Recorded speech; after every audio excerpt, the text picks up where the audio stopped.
show the epidermis on aerial part. Many plant contain cutinide hair. Epidermis on aerial part. Many cutinide hair are called trichomes, which reduce the rate of transpiration. That means trichomes help in the reduce of transpiration.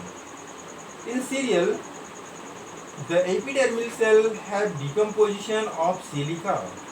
In cereals, that means in grains, in the plants which produce grains are called cereals. That means cereal plants, epidermal cells have deposition of silica, which stiff and abrasives. It helps in protecting the plants from being grazed by animals. That means the silica, presence of silica in them, in cereals, protect the grazing from them by cattle. So, the epidermal cell of plants help in water absorption. Epidermal cells of plant help in water absorption. That means they absorb water from soils. These cells bear hair-like structure that increase the total absorbed surface area of the root. That means these cells bear hair-like structures. Cells bear hair-like structures, and that structure increase the total absorptive surface area of the roots. So this is my explanation about functions of epidermis. But after this I am going to describe about carp. So what will be listen about carp? As I am going to tell you, as plants mature, their epidermal layer, plants have epidermal layer undergoes certain changes, many changes in them.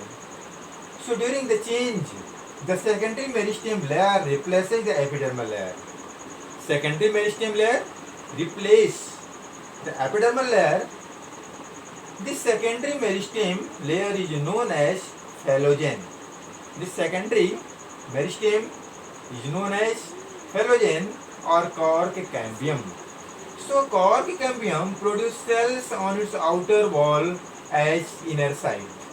Cork cambium produces cells, and that cells on its outer as well as inner sides also, both sides its cells.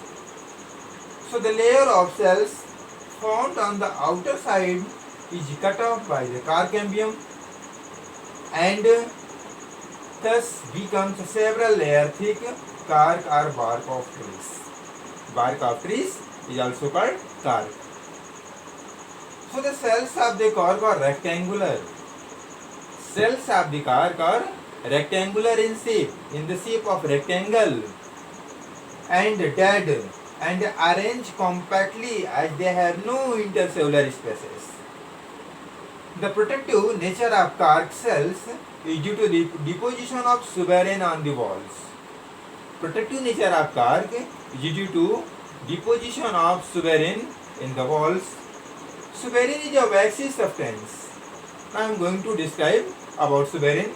Suberin is a waxy substance that makes the wall of the cork cell that heat-proof, shock-proof, waterproof and repellent to microbes and animals. Try to understand what is suberin. Suberin is a waxy substance that makes the cork cell heat-proof, shock-proof, water and repellent-proof, resistant to microbes and animals also. Cork cells have vacuolated protoplasm and contains tannin. Tannin means help in coloring process, that is tannin. Some large pores called lenticels are present on the cork. On the cork there is lenticels also present. So after this I am going to describe about functions of cork. What functions do? Cork protect the surface of the plant from water loss, mechanical injury and pathogen. Cork protect the plants from water loss, mechanical injury and pathogens. The lenticel and cork help in gaseous sections. Lenticels and the cork help in gaseous exchange of carbon dioxide and oxygen also. Being resistant to gases and water, cork mostly used of bottle stoppers. Nowadays it is also used in insulation boards, shock absorber and sport goods. Cork is used. So this is my explanation. I think that all of you understood very well. If not understood, contact my WhatsApp number and I will you confirm it. This much enough. Thanks.